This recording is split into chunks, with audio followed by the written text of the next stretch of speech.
Assalamualaikum warahmatullahi wabarakatuh.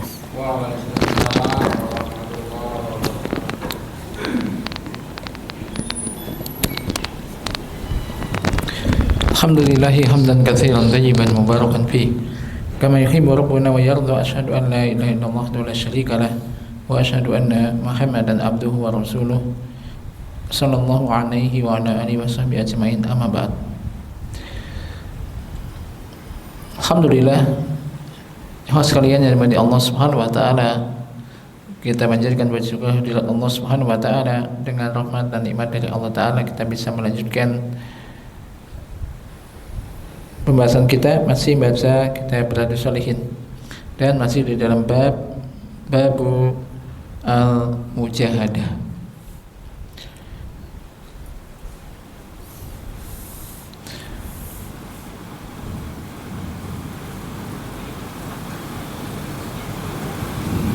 Kita terakhir kemarin bicara tentang syarat-syarat taubat. Ada 5 syarat taubat. Qala Asy-Syarih Al-Utsaimin rahimahullah, wa alam anna Allah asaddu farahan bi taubati 'abdihi al-mu'min min rajulin kana ala rahilatihi wa 'alaiha ta'amuhu wa syarabuhu fi ardin falatin la akhadha biha fa adaa an-naqah wa talabaha falam yajidha fanama tahta syajaratin yantadhiru al-maut fa idza bi khitami naqatihi muta'alliqan bi syajarah qad jaa Allahu biha fa akhadha bi khitamiha wa qala min siddatil farahi Allahumma anta 'abdi wa ana rabbuka akhta'a min siddatil farahi. Arada ayakula Allahumma anta rabbi wa ana abduka walakin akhta'a min siddatil farah.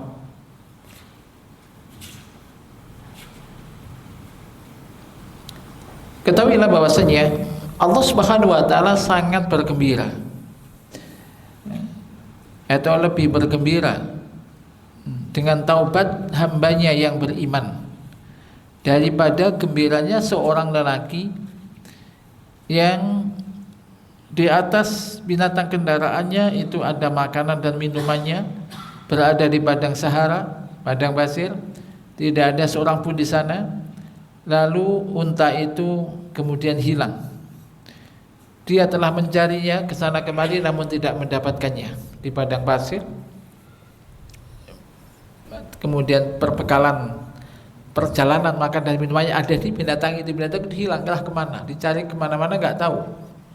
Akhirnya dia pun tidur di bawah sebuah pohon, yantadhiru maut, menanti kematian, karena nggak ada bekal sama sekali. Tiba-tiba tali kendali untanya itu ini muta'alliqun bisyajarah, ini bergantung pada di pohon itu. Ini Allah Ta'ala telah mendatangkan unta tersebut. Lalu akhirnya dia pun memegang tali unta tersebut dan mengatakan saking senangnya karena bergembiranya untanya bisa kembali, akhirnya ucapannya salah. Dia mengatakan Allahumma anta abdi wa ana rabbuka, ya Allah engkau hambaku dan aku Tuhanmu. Balik karena saking senangnya, karena gembiranya untanya bisa kembali. Dia ingin mengatakan Allahumma anta rabbi wa ana abduka, ya Allah engkau lah Rabbku, engkau lah Tuhanku dan aku hambamu. Akan tapi salah disebabkan karena sangat gembiranya. Karena manusia apabila sangat bergembira, dia tidak menyadari, tidak mengetahui apa yang dia ucapkan. Sebagaimana apabila orang itu sangat marah, juga tidak mengetahui dan tidak menyadari apa yang dia ucapkan. Dan Allah ini dengan taubat hambanya beriman itu kepadanya, kepada Allah, itu lebih bergembira daripada gembiranya orang tadi yang bisa mendapatkan untanya. Maka ini kita pelajaran, Allah itu sangat senang ketika ada hambanya itu bertaubat. Maka orang yang merasa banyak dosa, misalkan semua, bahkan mungkin semua maksiat pernah dilakukan, kemudian akhirnya dia mentok di situ, mendapat hidayah dan ada keinginan untuk bertaubat. Dia merasa dosanya sangat banyak. Kemudian dia mendapat hidayah, ingin kembali kepada Allah. Kemudian bertaubat, mengakui semua dosa kayaknya sudah dia lakukan. Bahasa dosanya sangat banyak sekali. Dan dia menangis di hadapan Allah, ingat akan dosa-dosa dan takut kepada Allah.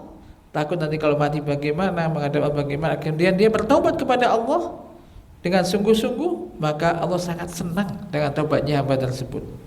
Mungkin terkadang orang semacam itu lebih baik daripada orang yang merasa tidak pernah salah, nggak pernah dosa sehingga nggak pernah taubat, karena merasa nggak pernah salah sehingga nggak pernah bertaubat kepada Allah, sehingga ada rasa kesombongan, ujub dan kesombongan di hatinya.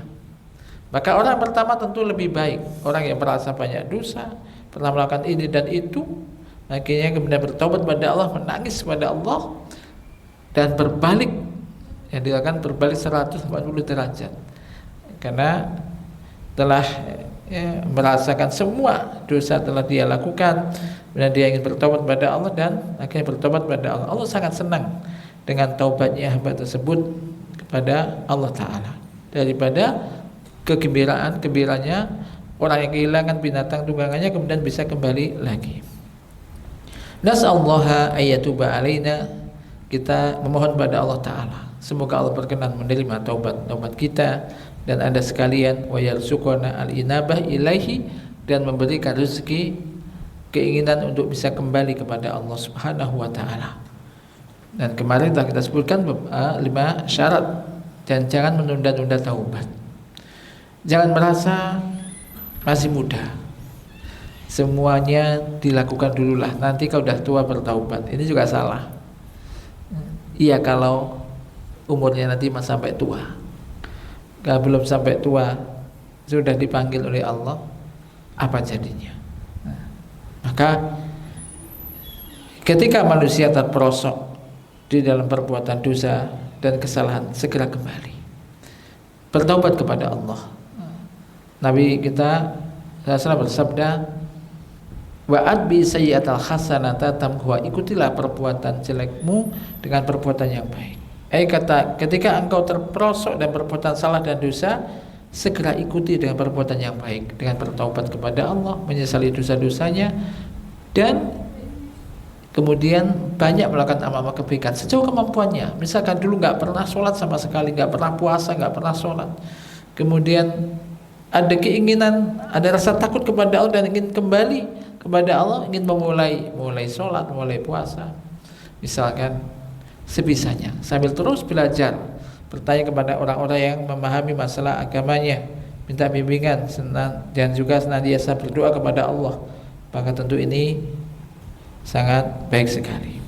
Wa qulu jalla dzikruhu, demikian juga firman Allah Ta'ala di dalam hadis kursi ini, ya ibadi innakum lan tablughu naf'i fatanfa'uni wa lan tablughu durri fatadurruni. Yakni bahwasanya Allah Tabaraka wa Ta'ala ini maha kaya, tidak butuh hambanya. Allah nggak butuh kita. Bahwasanya Allah tidak akan mengambil manfaat dengan ketaatan mereka. Dengan kata lain, ketaatan semua hamba kepada Allah ini tidak memberikan manfaat kepada Allah. Demikian juga kemaksiatan mereka tidak membahayakan Allah, tidak bisa mendatangkan madarat kepada Allah akibat karena kemaksiatan mereka. Karena Allah Maha Kaya, Allah nggak butuh kita. Sesungguhnya Allah Azza wa Jalla telah berfirman di dalam kitabnya, wa ma khalaqtul jinna wal insa illa liya'buduni, dan tidaklah aku ciptakan jin dan manusia kecuali agar mereka beribadah kepadaku. Ma uridu minhum min rizqi wa ma uridu ayyut'imun, aku tidak menginginkan rezeki dari mereka, tidak pula aku menginginkan agar mereka memberikan makan aku. Allah enggak menginginkan itu. Innallaha huwar razzaqu dzul quwwatil matin, sesungguhnya Allah dialah zat yang maha memberi rizki, Dzul quwwatil matin, yang memiliki kekuatan yang sangat besar. Maka Allah Azza wa Jalla ini la yantafi'u bi ahadin, tidak mengambil manfaat dari seorang pun dari hambanya. Demikian juga tidak akan mendatangkan madhar kepada Allah karena seseorang, ulah seseorang, karena Allah itu ghaniyun 'anil khalqi. Ghaniyun 'anil khalqi maksudnya Allah itu maha kaya, tidak butuh makhluk. Tidak butuh makhluknya. Jalla wa ala. Wa inna ma khalaqal khalqa li hikmatin aradaha tabaraka wa ta'ala. Dan sesungguhnya Allah Ta'ala menciptakan makhluk ini untuk suatu hikmah yang diinginkan oleh Allah Tabaraka wa Ta'ala, yakni khalaqahum li ibadatihi. Allah menciptakan makhluknya, menciptakan jin dan manusia, menciptakan kita semua ini agar kita itu beribadah kepadanya. Kemudian sesungguhnya Allah telah memberikan janji kepada orang-orang yang taat kepada Allah, mau beribadah kepada Allah, diberi janji dengan bisawab, akan diberikan ganjaran yang besar, pahala yang besar. Wa tawa'ada al-asina bil iqab, dan Allah memberikan ancaman kepada orang-orang yang maksiat, enggak mau taat, disuruh ibadah aja kok enggak mau, maka Allah akan sediakan hukuman bagi mereka. Hikmatan minhu, sebagai bentuk hikmah dari Allah Ta'ala. Karena Allah Ta'ala telah menciptakan surga dan neraka. Wa qala, dan Allah berfirman, likullin minkuma alayya mal'uha. Masing-masing dari kalian berdua, yaitu surga dan neraka, Allah lah yang akan memenuhi isinya. Neraka ini ada. Allah sediakan neraka untuk orang-orang yang menentang, orang-orang yang kafir, orang-orang yang musyrik, isinya penuh azab. Dan surga pun ada, disiapkan untuk orang-orang yang beriman dan bertakwa. Dan neraka pasti akan juga dipenuhi, isinya akan dipenuhi oleh Allah. Demikian juga surga akan dipenuhi oleh Allah Ta'ala. Allah Ta'ala telah berfirman, walidzalika khalaqahum, dan untuk itulah Allah menciptakan mereka. Wa tammat kalimatu rabbika la abla'anna jahannama minal jinnati wan nasi ajmain. Dan sungguh kata Allah ini akan memenuhi neraka jahanam minal jannati, dan juga surga, wan nasi ajmain, minal jinnah, akan memenuhi neraka jahanam minal jinnah, dari jin dan manusia seluruhnya.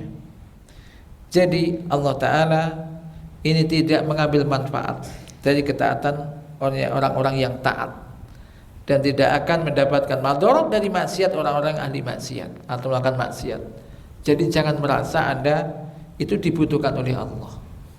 Jangan merasa Anda itu melakukan ketaatan karena Allah butuh ketaatan kita. Allah enggak butuh. Demikian juga ketika orang itu maksiat, Allah enggak rugi. Allah tidak rugi. Akan tapi kita yang butuh. Kita yang butuh taat. Jadi kita lakukan ketaatan karena kita butuh. Maka mulai sekarang prinsipnya harus diubah. Ketaatan bukan menjadi beban. Ibadah bukan karena kita dibebani untuk beribadah, tetapi kita butuh untuk beribadah. Sebagaimana Anda butuh untuk mencari nafkah kerja, ya kan? Bayangkan orang kalau misalkan pegawai kerja, kalau nggak masuk nggak digaji, misal. Kita kira ke hujan masuk nggak? Oh, nggak mantel loh, semua mantel, panas pun boleh angkat. Ini padahal rezeki itu Allah yang ngasih, gitu. Maka sebagaimana Anda semangat untuk bekerja untuk dunia, cari nafkah, maka hendaknya semangat untuk beribadah, kebutuhan untuk beribadah harusnya jauh lebih besar. Kebutuhan utama, karena tujuan utama sekiranya kita diberikan untuk itu, untuk bisa beribadah kepada Allah. Maka jangan sampai ketika orang telah diberi kemudahan dunia, telah diberikan, dilapangkan, gaji bulanan ada misal, kok tambah nyantai ibadahnya, kok tambah teledor, ini kurang syukur, sungguh kufur orang semacam ini. Hati-hati ketika kufur. Allah sangat mudah untuk mengambil apa yang diberikan, sangat mudah. Ada saja sebabnya. Sebagaimana Allah juga mudah untuk mendatangkan suatu rezeki kepada siapa saja yang dia kehendaki. Maka sekali lagi kita melakukan ketaatan itu untuk kita dan manfaatnya untuk kita. Sebagaimana ketika orang melakukan maksiat, nggak mau taat, Allah pun nggak rugi, dan nanti yang akan mendapatkan bala hukuman azab ya dia sendiri. Dia sendiri.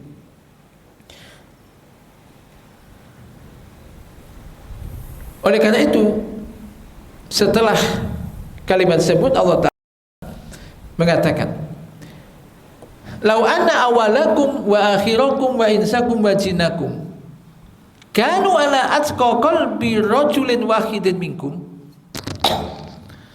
ma zada dzalika fi mulki syai'a." Seandainya orang yang pertama kali di antara kalian, mulai pertama kali mulai Nabi Adam sampai yang akhir, kemudian jadi golongan manusia dan juga jin di antara kalian, itu berada bersatu padu pada hati satu orang yang paling bertakwa, semuanya bertakwa, berkumpul pada hati satu orang paling bertakwa di antara kalian, maka hal itu tidak menambah sedikit pun di dalam kerajaanku, kata Allah. Tidak menambah sedikit pun dalam kerajaan Allah. Lau anna awalal khalqi wa akhirahum wa insahum wa jinnahum kanu muttaqina ala atqa qalbi rajulin wahid ma zada dzalika fi mulki la syai'a li ana mulkuhu la li ta'iina wala lil asid. Jadi seandainya makhluk yang pertama hingga yang terakhir, golongan manusia dan jin, mereka semua bertakwa, berada pada hati orang yang paling bertakwa, salah seorang yang paling bertakwa, maka semua itu tidak menambah kerajaan Allah sedikit pun, karena kerajaan itu kerajaan Allah, bukan untuk orang-orang yang taat, bukan pula untuk orang-orang yang maksiat. Demikian juga Allah Ta'ala, Allah Azza wa Jalla berfirman, "Ya ibadi, wahai hamba-hambaku, lau anna awalakum wa akhirakum wa insakum wa jinnakum kanu ala afjari qalbi rajulin wahid minkum ma naqasa dzalika min mulki syai'a." Wahai hamba-hambaku, seandainya orang yang pertama di antara kalian hingga yang terakhir dari golongan manusia dan juga jin, mereka berada di hati seorang yang paling fajir, paling maksiat di antara kalian, semuanya maksiat, maka hal itu pun tidak mengurangi sedikit pun dari kerajaanku, dari kerajaan Allah. Jadi kalau semua hamba ini semuanya, jin manusia semuanya ini fajir, enggak taat, dan berada di dalam hati orang yang paling fajir, paling maksiat, hal itu tidak mengurangi sedikit pun dari kerajaan Allah. Allah Ta'ala telah berfirman, "In takfuru fa innallaha ghaniyun ankum." Jika kalian kufur, semua enggak mau bersyukur, kalian semua kufur, maka sesungguhnya Allah itu enggak butuh kalian. Allah enggak butuh kalian. Wala yarda li ibadihi al-kufr. Dan Allah tidak meridhoi kekufuran untuk para hambanya. Allah enggak ridho kekufuran untuk para hambanya. Wa in tashkuru yardahu lakum. Dan jika kalian bersyukur, Allah akan meridhoinya untuk kalian. Maka di sini Allah Jalla wa Ala ini tidak akan terkurangi sedikit pun kekuasaannya, kerajaannya dengan maksiatnya orang-orang yang ahli maksiat. Demikian juga tidak akan bertambah sedikit pun oleh ketaatan orang-orang yang taat. Maka di dalam tiga kalimat tersebut terdapat dalil yang menunjukkan kemahakayaannya Allah Subhanahu wa Ta'ala, kemasempurnaan kekuasaan Allah, bahwasanya Allah tidak akan mendapatkan kerugian karena sebab seseorang dan tidak juga mendapatkan manfaat dari seseorang, karena Allah itu ghaniyun an kulli ahad. Allah Maha Kaya, tidak butuh kepada siapapun, namun kitalah yang butuh.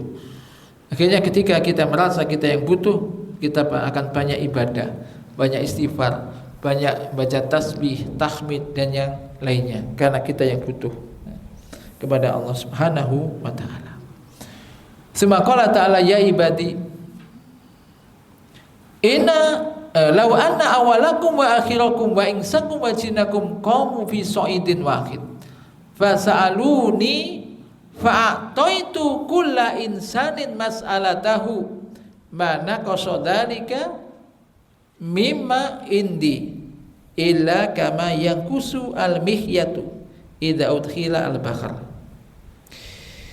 Wahai hamba-hambaku, seandainya orang yang pertama di antara kalian dan yang terakhir hingga terakhir dari golongan manusia dan juga jin di antara kalian semua berdiri di atas satu bukit, lalu mereka semua minta kepadaku, lalu aku berikan kepada masing-masing manusia apa yang dia minta, maka hal itu tidak mengurangi apa yang ada padaku, kata Allah, kecuali hanya sebagaimana jarum yang dimasukkan ke dalam lautan. Tuhan tahu air laut itu kan, jarum, bukan jari, ini jarum mikhyat itu kan. Jarum dimasukkan ke situ, diambil, diangkat. Kira-kira berapa air yang dibanding yang nempel di jarum dengan lautan? Ya enggak berkurang sama sekali kayaknya kan lautannya. Itu gambarannya. Maka ini menunjukkan luasnya kuasa Allah, kepemilikan Allah, kerajaan Allah Azza wa Jalla, dan menunjukkan kemahasempurnaan kekayaan Allah Ta'ala. Jadi seandainya orang yang pertama dan yang terakhir, manusia dan jin, semua meminta kepada Allah dan diberikan oleh Allah semua apa yang diminta, digambarkan kayak begitu. Ini tidak mengurangi apa yang dimiliki oleh Allah sedikit pun, karena Allah itu Jawadun wa Maha Pemurah dan Maha Kaya, Maha luas pemberiannya, tidak mengurangi kecuali seperti tadi jarum dimasukkan ke lautan. Maka ini nggak perlu juga ngapain Anda hasad dengan orang. Kalau melihat ada orang mendapat rezeki gini, ya biarlah itu rezekinya. Anda minta juga kepada Allah, minta, berdoa dan bekerja, selesai. Oh dia kok mendapat, baru beli mobil lagi, anu lagi maksudnya. Dia bulan umroh misalkan, ya sudah, alhamdulillah gitu kan. Ya Anda kepingin begitu ya, mintalah kepada yang Maha Kaya. Kan sama kita sebagai hamba ya. Tapi ingat juga, pernah mungkin kita sampaikan, Allah itu memberikan sesuatu kepada siapa yang dia kehendaki sesuai dengan kadarnya. Pernah kan kita ada sebuah hadis itu, orang itu memang ditakdirkan kaya. Kalau nggak diberi kekayaan dia hancur agamanya. Ada juga orang yang ditakdirkan pas-pasan, jadi diberi kaya tambah rusak agamanya. Jadi di pas-pasan seru wakaf ibadah, tapi kalau dikasih kekayaan tambah gak pernah ke masjid, kalau ibadah berusak agamanya. Tiba-tiba mati gitu ya, tambah rusak. Maka minta yang terbaik, ya kan? Minta yang terbaik dan cukup. Allahumma kfina bi halalika an haramika wa aghnina bi fadlika amman siwak. Ya Allah, berilah aku kecukupan, cukupkanlah aku dengan apa yang halal darimu, sehingga tidak sampai memakan yang haram. Wa makfina bi halalika an haramika wa aghnina bi fadlika amman siwak. Jadikanlah aku cukup dengan karuniamu, sehingga tidak minta-minta kepada selainmu. Ini ya, berdoa kepada Allah, ya, berdoa kepada Allah. Jadi ini juga menjadikan apa, orang tenang, nggak usah khawatir nanti nggak makan, nanti nggak kerja. Sekarang sulit mencari kerjaan gini-gini. Ya bagi Allah ya nggak ada yang sulit. Ini bahan bakar naik, ini aftur naik, pesawat mahal misalkan. Nggak usah mengeluh, ya sudah kan, semua sudah dijalani aja. Jaga aja ketaatan kepada Allah, tetap berusaha, bekerja yang wajar, berdoa dijaga. Allah Maha Kaya. Maka tadi semua minta kepada Allah, nggak khawatir kehabisan. Lain dengan manusia, misalkan ngantri disiapkan berapa? 100 pack, misalkan 1000 pack, ini yang hadir ini 3000. Waduh, lega duluan, nanti nggak kebagian. Nah ini manusia yang pertama hingga terakhir dari golongan manusia jin minta pada Allah semua dikasih, itu tidak mengurangi apa yang dimiliki oleh Allah kecuali seperti jarum dimasukkan ke lautan. Ini hadis ini sahih. Hadis ini harus kita yakini dan harus menjadikan kita ini tenang di dalam bekerja, nggak khawatir kehabisan. Allah itu maha kaya kok. Anda itu punya Rob, punya sembahan, kita itu punya sembahan zat ilah yang maha kuasa, maha kaya, maha esa, maha kaya begitu, maha dermawan, maha pemurah, maha segalanya. Ar-Rahman, Ar-Rahim, Bismillahirrahmanirrahim. Setiap hari kita baca dengan menyebut nama Allah yang maha pencurah kasih sayang. Ini menimbulkan apa? Memahami ayat ini menimbulkan apa? Roja, berharap Allah itu maha pencurah kasih sayang, maha pengasih dan penyayang. Maka berharaplah kepada Allah, mintalah kepada Allah, akan dikasih. Ya, tapi ya Anda harus taat. Kita harus taat kepada Allah. Jadi dalam masalah ini memang kita dianjurkan banyak minta lah. Kalau hanya mengandalkan usaha, mungkin sampai pinggang capek, sakit ya. Kalau memang ya rezekinya ya itu tadi, hanya mengandalkan itu tanpa dibandingkan dengan minta pada Allah, tidak akan dapat. Dapat banyak tapi ya keluarnya banyak juga. Misal kalau orang mengandalkan perhitungan tok, melampaui batas, jadi targetnya kekuatannya sekian, sampai melebihi target, asnya pedot di jalan nanti. Akhirnya yang didapat untuk pengobatan kadang nggak cukup misalkan. Maka wajar-wajar aja. Yang penting tadi jagalah ketaatan pada Allah, mintalah kepada Allah. Ya kita terangkan meminta itu gak hanya minta lisan tok, tapi dengan lisannya minta, perbuatannya juga berbuat. Kita kemarin ya, sebutkan insyaallah. Kemudian ya ibadi, kata Allah, wahai hamba-hambaku, innama hiya amalukum, sesungguhnya itu adalah amal-amal kalian. Sihalakum, aku catat itu semua untuk kalian. Suma wafikum iyaha, kemudian aku sempurnakan balasan itu kepada kalian. Wa makna innama hiya amalukum ay as-sa'nu kulluhu anal insana bi amalihi yuhsillahu a'malahu. Jadi mana innama hiya amalukum, sebenarnya itu ada amal-amal kalian, yaitu maksudnya semua seluruhnya ini bahwasanya manusia itu ya tergantung dengan amalnya. Allah mencatat amal-amalnya. Suma idza kana yaumul qiyamah wafahu iyaha, kemudian nanti pada hari kiamat semua itu akan diberi balasan dengan sempurna, tidak didolimi sedikit pun. Maka dunia ini tempat untuk beramal, balasannya nanti. Tidak ada balasannya nanti. Nanti yang ada cuman hari pembalasan, amalnya sudah tidak bisa. Ketika orang sudah mati sudah selesai, tidak bisa lagi beramal. Maka Allah Ta'ala berfirman, "Faman ya'mal misqala dzarratin khairan yarah, wa may ya'mal misqala dzarratin syarran yarah." Surat apa itu? Masuk nggak hafal? Nggak hafal saya Ustaz, surat berapa yang penting saya hafal ayatnya. Sudah nggak apa-apa. Yang penting hafal dan pahami. Karena ayat ini petunjuk. Al-Quran itu hidayah itu petunjuk. Tahu petunjuk kan? Petunjuk yang menunjukkan arah hidup kita. Yang di sini fa may ya'mal misqala dzarratin khairan yarah, barang siapa yang beramal seberat zarrah amal kebaikan, ia pasti akan melihatnya.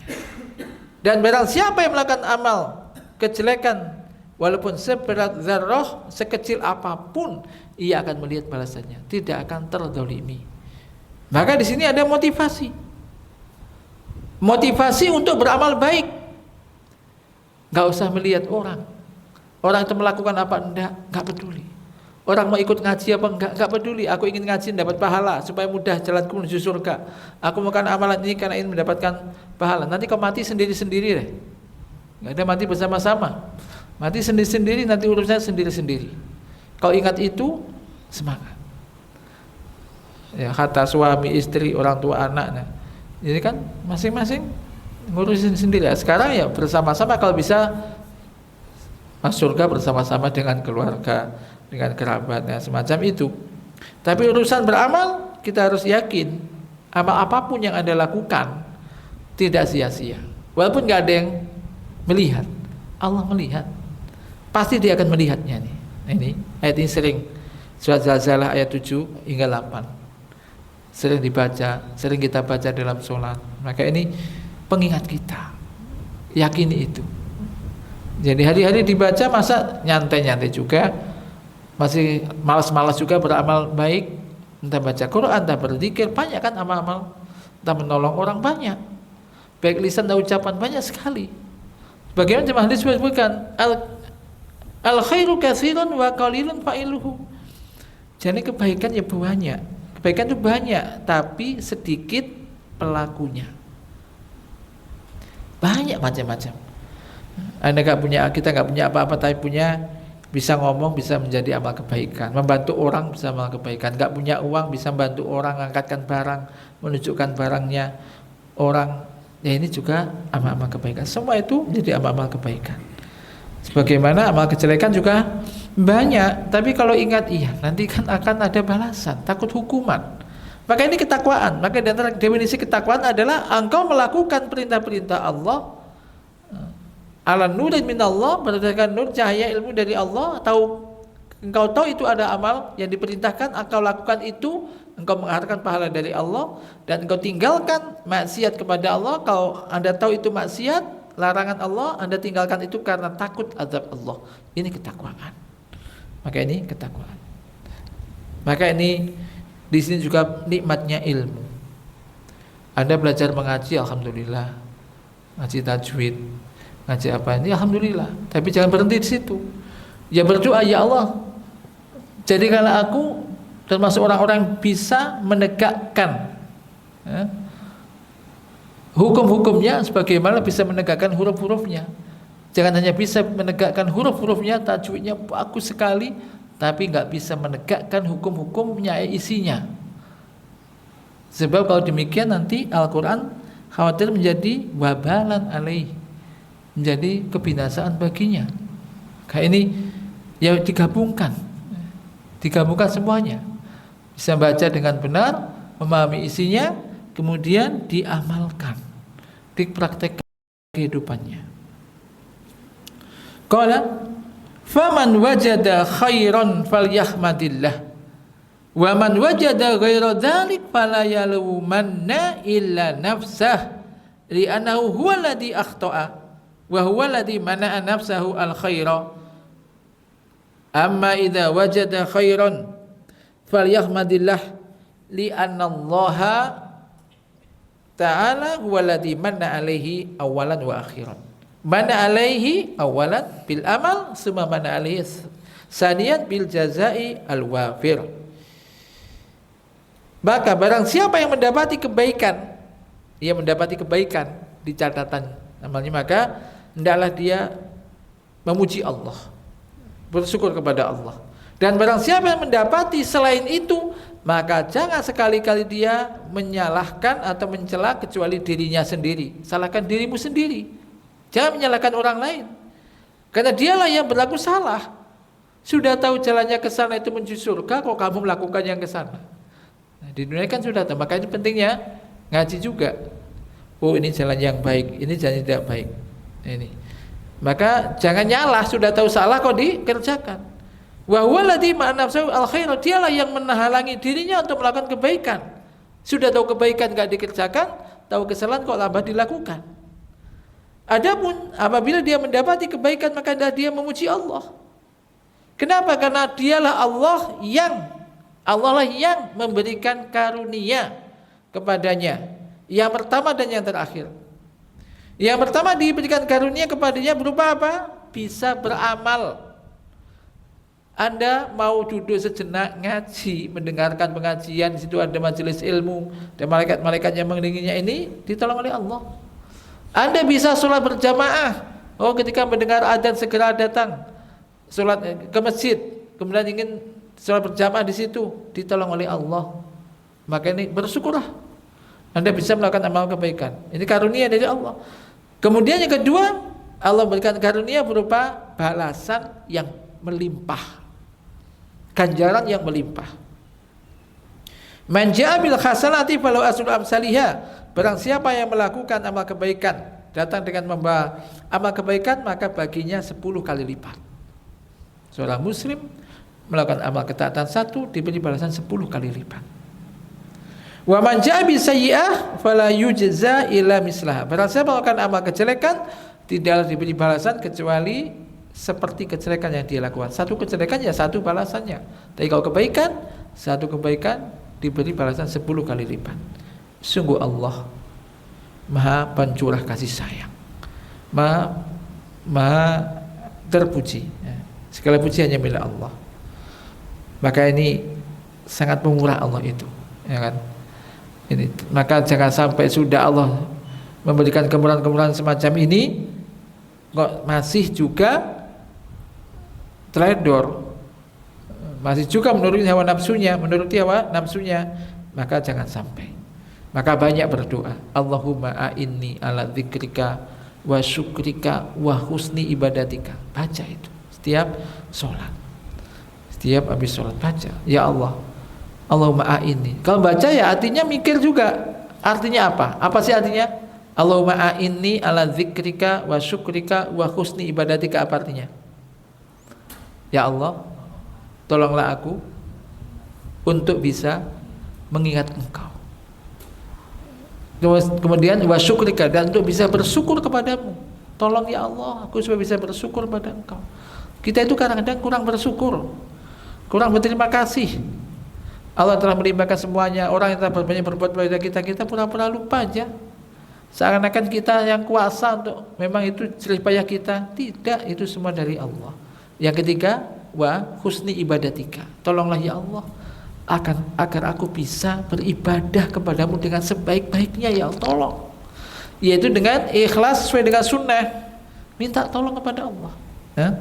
Ini. Maka Allah itu kalau kita pikirkan dari sini ya, Allah yang menjadikan kita bisa beramal soleh, dan Allah pula yang memberikan ganjaran. Kurang apa ini? Sungguh kenikmatan sangat besar yang diberikan oleh Allah Subhanahu wa taala. Fa hadzal hadisun adim. Hadis ini ada hadis yang agung, yang para ulama memberikan faedah-faedah yang sangat banyak dan hukum-hukum yang sangat banyak. Syekhul Islam Ibnu Taimiyah rahimahullah ini menjelaskan hadis ini dalam sebuah kitab tersendiri. Maka hendaknya wajib bagi manusia untuk memperhatikan hadis ini, untuk memperhatikan dan memahaminya, menghayatinya. Lebih-lebih bagian yang akhir, yaitu bahwasannya manusia itu akan diberi balasan sesuai dengan amalnya. Amalnya akan diberi balasan. In khairan fa khairun, jika amalnya baik akan diberi balasan yang baik. Wa in syarran fa syarrun, jika perbuatan jelek maka balasannya pun semisal dengan itu, jelek pula. Wa hadha huwa wajhu ilmu alif li hadzal hadis fi babil mujahadah. Nah, inilah sisi kenapa mu'alif menulis memasukkan hadis ini dalam babnya apa sini? Mujahadah. Mujahadah itu apa? Melawan hawa nafsu untuk bisa melakukan amal-amal kebaikan, meninggalkan amal kejelekan, jihadun nafas. Di sini bahwasanya manusia harus senantiasa memerangi hawa nafsunya agar bisa melakukan amal-amal kebaikan hingga ia mendapati di sisi Allah kebaikan dan pahala yang sangat besar. Semoga Allah Subhanahu wa taala berikan pertolongan pada kita untuk bisa melakukan amal-amal soleh dan amal-amal kebaikan. Wallahu al-muwafiq.